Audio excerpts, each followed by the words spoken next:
Hello and welcome back, everyone. Children, today we are going to see history lesson number 4, that is Shivaji's childhood.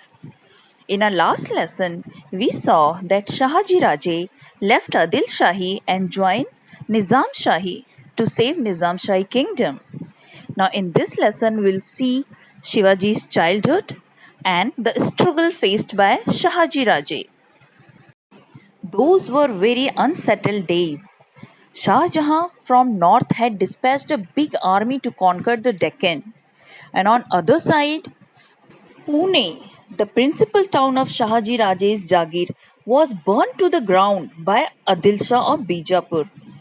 In this situation, Shahaji Raje found himself between the devil and the deep sea. That is why he was on constantly run. Jijabai was pregnant, and the question which worried Shahaji Raje was some place where she could remain in safety and peace. Then he remembered about the Shivneri fort and decided to send Jijabai there. Shivneri was a strong fort in Pune district. It had steep cliffs on four sides, strong fortification, and massive doors. This strong fort was then in charge of Vijay Raj, a relative of Bhosle's. He agreed to give protection to Jijabai. So Shahaji Raje left her there and marched against the Mughals. And then the golden day dawned on the auspicious day of Fagun Vaidya Tritiya in the year 1551 of Shaka era, that is on 19th February 1630, Jijabai gave birth to a son. All the residents of the fort were overjoyed. And on the 12th day, with appropriate ceremony, the child was named Shivaji, as the child was born on Fort Shivneri. Shivaji passed the first 6 years of his life in highly unsettled condition. Even so, Jijabai did not neglect his education. Every evening, she would light the household lamps and then call Shivaji to her. She would shower all her affections on him and tell him stories of Rama and Krishna, of Bhim and Abhimanyu. On other occasions, she would recite to him the devotional songs of Sant Namadev, Dhyaneshwar, or Eknath. Shivaji liked to listen to the exploits of brave men. Shivaji felt that on growing up, he should also display valor like them. Jijabai used to tell him stories of many pious persons and saints. This installed in him a great respect and honor for all saints and great men. Children from poor families came to play with Shivaji. Sometimes he visited them in their huts and shared their simple meals of onion and bhakri. They invented interesting games to pass the time. The children of the Mavlas were like birds in the forest. They would imitate the sound of the cuckoo or parrot or tiger to perfections. Their pastime was building small forts of earth and making earthen elephants and horses. They played like hide and seek or played with a ball or top. Shivaji joined them in all the games and became popular with them. At the beginning of the lesson, we saw that Shahaji Raje returned to Nizam Shahi, but he did not get any peace of mind there. Nizam Shah himself was a fickle minded person who readily believed all the gossips. This led to the killing of Lakhoji Rao Jadhav openly in the court at the instigation of Nizam Shah himself. Shahaji Raje could not withstand this, so he left Nizam Shahi and joined the Mughals.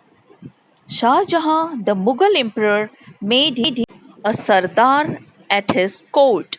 In the meantime, Fateh Khan secretly joined hands with the Mughals and killed Nizam Shah. In return, the Mughals rewarded him with the territory under the control of Shahaji Raje. Shahaji Raje was enraged and so he left the service of the Mughals also and decided to teach him a lesson using all his might. In order to forestall the Mughal emperor and Wazir Fateh Khan, Shahaji Raje found out a child heir from the Nizam's family, and on the fort of Pemgiri near Junnar, he declared him as the new Nizam Shah.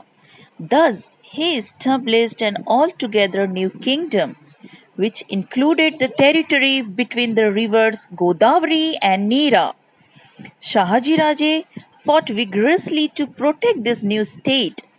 Initially, Adil Shah was with him in these efforts, but later the Mughal Emperor Shah Jahan himself marched south upon Shahaji Raje and threatened Adil Shah.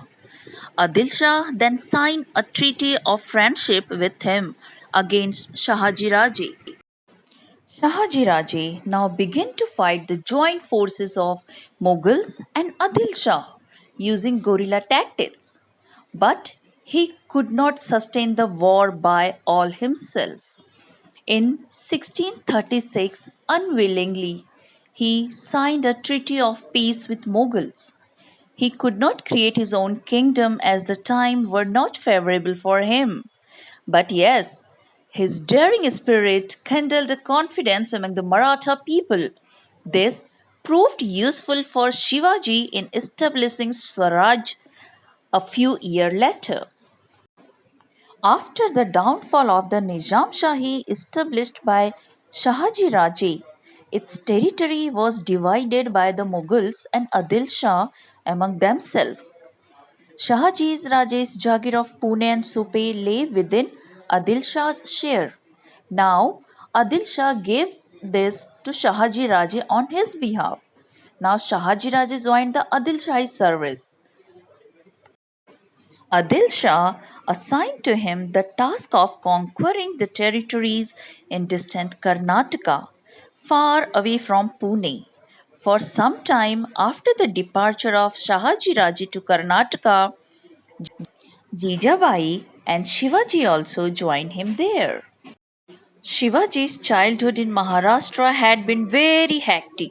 He and Jijabai had to rush continuously from one fort to another. At that time, young Shivaji used to hear the stories of the brave deeds of his father. Jijabai and Shivaji got some peace when they arrived in Karnataka. Shahaji Raje defeated many kings in Karnataka.